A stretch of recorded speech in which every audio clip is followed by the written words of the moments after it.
dans un monde où nous sommes constamment influencés par l'opinion des autres. Il est facile d'oublier que la véritable source de force réside en nous-mêmes.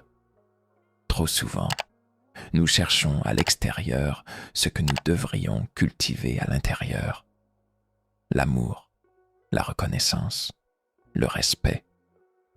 Mais que se passerait-il si nous apprenions à cesser d'attendre des autres et à nous offrir ces trésors à nous-mêmes? La liberté et la paix intérieure se trouvent dans l'autosuffisance émotionnelle, dans la capacité à se donner tout ce que l'on désire sans dépendre du regard extérieur. Ce ne sont pas les années qui comptent, mais les instants qui t'ont transformé. Il y a des moments qui n'ont besoin d'aucune horloge pour marquer leur passage. Ils ne s'égrènent pas sur les cadrans, mais s'impriment dans la chair, dans la mémoire, dans l'âme. Ils ne durent parfois qu'une poignée de secondes, et pourtant toute une vie peut y tenir. Ce ne sont pas les années qui t'élèvent ou t'abîment, c'est la manière dont certains instants t'arrachent à ce que tu croyais être pour te faire devenir ce que tu es vraiment. Un regard échangé dans le silence, une phrase entendue au bon moment, un coucher de soleil solitaire qui te rappelle que tu es vivant, une douleur inattendue qui t'oblige à voir le monde autrement. Ce sont ces choses-là qui te sculptent, bien plus que le calendrier. La sagesse chinoise n'accorde que peu d'importance à l'accumulation du temps. Elle parle de qualité, pas de quantité, de souffle retenu, pas de souffle répété. La durée n'est qu'un décor. Ce qui compte, c'est l'intensité avec laquelle tu vis chaque scène. Le monde occidental a appris à courir après les années. Carrière, anniversaire, objectif à atteindre à 30 ans, à 40 ans, à 60. Mais la vie véritable, celle qui laisse une trace dans les veines, échappe à ces agendas. Tu peux vivre une décennie sans éveil, ou vivre une minute qui te renverse de l'intérieur. Pense aux enfants. Leur monde est peuplé de premières fois. Chaque jour est une aventure. Chaque expérience est un trésor. Et puis, peu à peu, en vieillissant, tu t'habitues. Tu marches les yeux baissés. Tu manges sans goûter. Tu parles sans écouter. Tu vis sans sentir. Et c'est là que la vie commence à te glisser entre les doigts. Pas parce qu'elle s'arrête, mais parce qu'elle devient mécanique.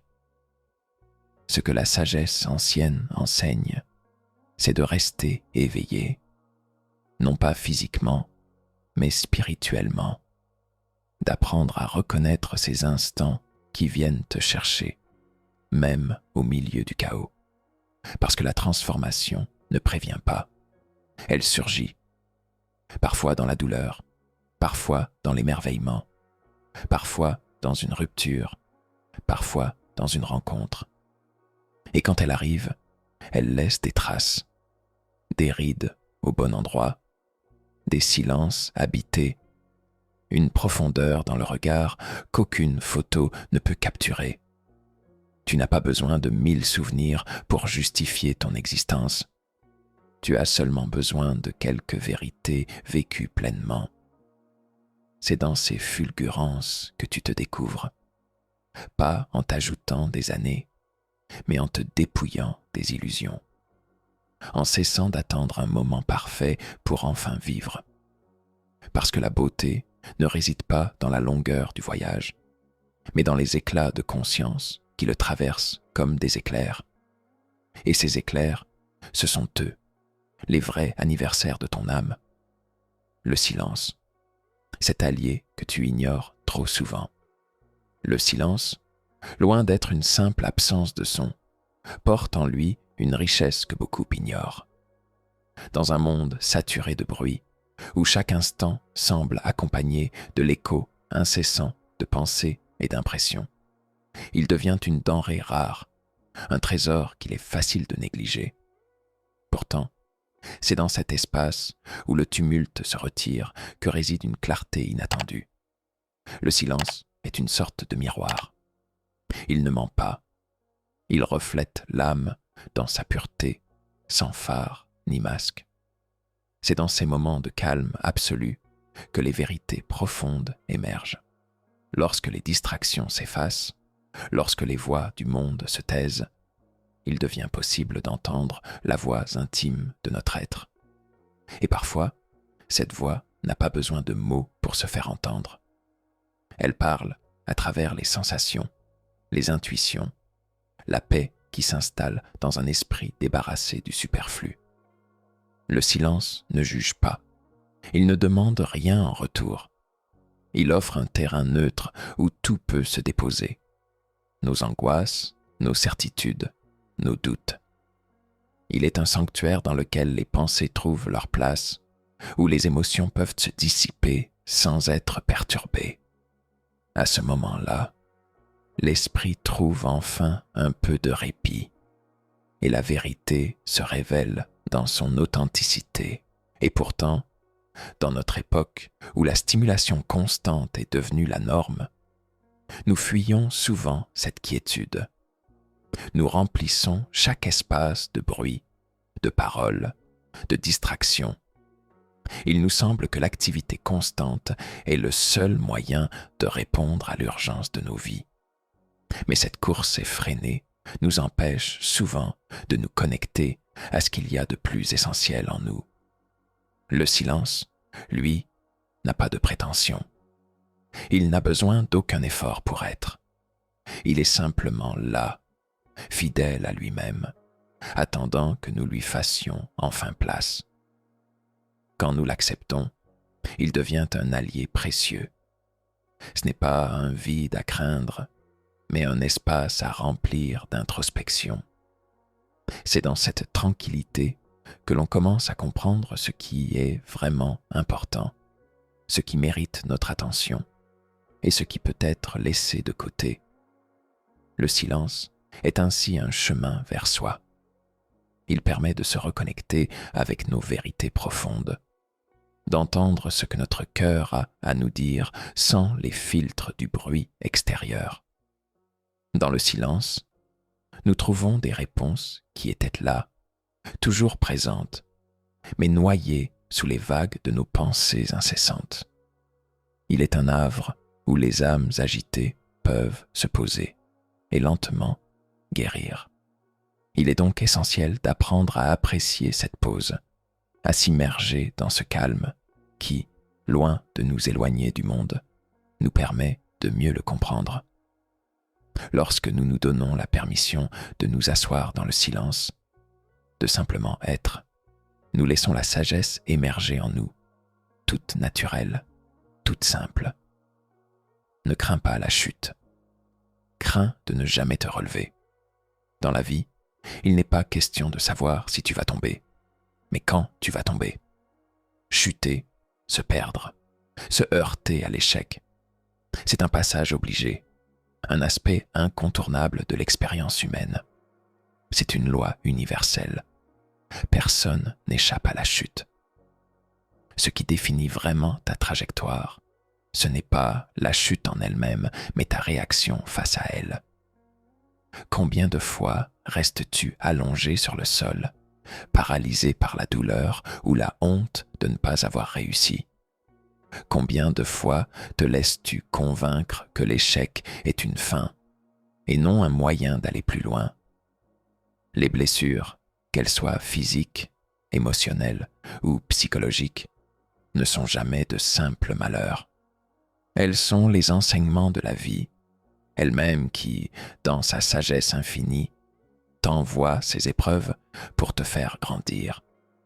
Chaque coup que tu reçois, chaque erreur que tu commets, chaque obstacle que tu rencontres n'est pas là pour te détruire, mais pour t'initier à quelque chose de plus profond.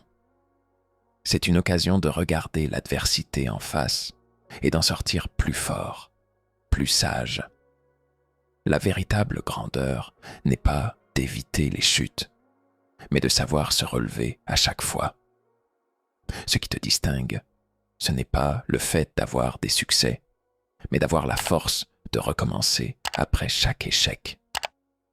La vie n'est pas une ligne droite, mais un chemin sinueux, pavé d'embûches et de réévaluations. Ne crains pas l'échec, ne crains pas la chute, car c'est là que réside l'opportunité de redéfinir qui tu es. La sagesse ancienne, celle des grands philosophes et des maîtres spirituels, ne célèbre pas la perfection, cette illusion inatteignable. Elle célèbre la résilience, cette capacité à se relever encore et encore, peu importe la violence du vent ou la profondeur de la douleur. Le véritable courage n'est pas dans la victoire, mais dans la persévérance face à l'adversité. Ce feu intérieur, qui sommeille parfois sous la cendre des épreuves, est ce qui te permet de renaître, de te réinventer, de retrouver la lumière même dans les périodes les plus sombres. Se relever ne signifie pas seulement revenir à la normale, cela signifie se transformer. L'échec, loin d'être un fardeau, est une école qui nous enseigne l'humilité, la patience et la persévérance. Il nous montre que la vraie force ne réside pas dans l'immunité aux échecs, mais dans la capacité à se reconstruire à chaque fois. Ce processus de guérison, de réajustement, est ce qui forge le caractère. La personne qui chute, mais se relève avec encore plus de détermination, est celle qui finit par créer une réalité digne d'admiration. N'aie donc pas peur de tomber. C'est naturel, c'est humain. Mais plus que cela, sache que chaque chute te donne l'opportunité d'apprendre, de grandir et de devenir plus fort. Il n'y a de véritable échec que celui qui t'empêche de te relever. Attends tout de toi et tu ne seras plus jamais déçu. Il est facile de se laisser emporter par le besoin d'approbation des autres, d'attendre des gestes, des mots, des signes qui nous valident, nous rassurent, nous prouvent notre valeur. Ce sont ces attentes silencieuses, souvent non exprimées, qui deviennent le piège subtil de notre existence. Nous espérons que les autres nous aiment, nous respectent, nous reconnaissent pour ce que nous sommes. Mais en nous accrochant à ces attentes, nous livrons notre pouvoir aux autres. Nous leur donnons la clé de notre bonheur, de notre paix intérieure. Et ainsi, à chaque déception, à chaque rejet, à chaque silence, nous nous affaiblissons, devenons vulnérables. Le véritable piège ici est de ne pas se donner à soi-même ce que l'on attend des autres. Si tu ne t'apportes pas l'amour, le respect, la reconnaissance que tu cherches, tu te retrouves à courir après une chimère, une promesse qui n'arrive jamais. Le monde extérieur, avec toutes ses fluctuations, ne pourra jamais combler un vide que toi seul peux remplir. C'est un paradoxe cruel. Plus tu attends des autres, plus tu te fragilises, car tu laisses ton bonheur et ta sécurité dans leurs mains, plutôt que dans les tiennes. Mais dès l'instant où tu choisis de te donner à toi-même ce que tu attends des autres, tout change. C'est là que réside la véritable transformation. Lorsque tu cesses de chercher ta valeur à l'extérieur, tu la retrouves en toi. Tu deviens l'architecte de ta propre vie, le souverain de ton royaume intérieur. Tu apprends à te voir avec des yeux pleins de compassion et de fierté, à t'offrir ce respect et cet amour inconditionnel qui ne dépendent ni de l'opinion des autres, ni de leurs gestes. Et même lorsque tu rencontres la chute, tu sais que la force de te relever réside en toi, pas dans les autres. Tu n'as plus besoin d'attendre qu'on te tende la main, car tu es capable de te relever seul, de te soutenir, de t'encourager. Ce n'est pas la reconnaissance des autres qui définit ta valeur, mais ton propre regard sur toi-même. ta capacité à te pardonner, à te relever encore et encore. La vraie liberté ne réside pas dans l'acquisition de biens matériels ou dans la quête incessante de l'admiration. Elle réside dans l'absence d'attente vis-à-vis de l'extérieur. Quand tu cesses d'attendre des autres, tu te libères de leur pouvoir. Ce qui devient précieux alors, ce n'est plus ce que tu reçois des autres, mais ce que tu t'offres à toi-même. Il n'y a plus de déception possible, car tu ne mesures plus ton bonheur à l'aune de ce que l'on te donne. Tu l'as déjà trouvé en toi. Lorsque tu attends tout de toi-même, tu t'installes dans une autonomie émotionnelle, une indépendance qui te permet de vivre sereinement, peu importe ce que le monde extérieur peut te réserver. Tu deviens le maître de ton propre destin, et tout, finalement, commence à changer à l'intérieur de toi.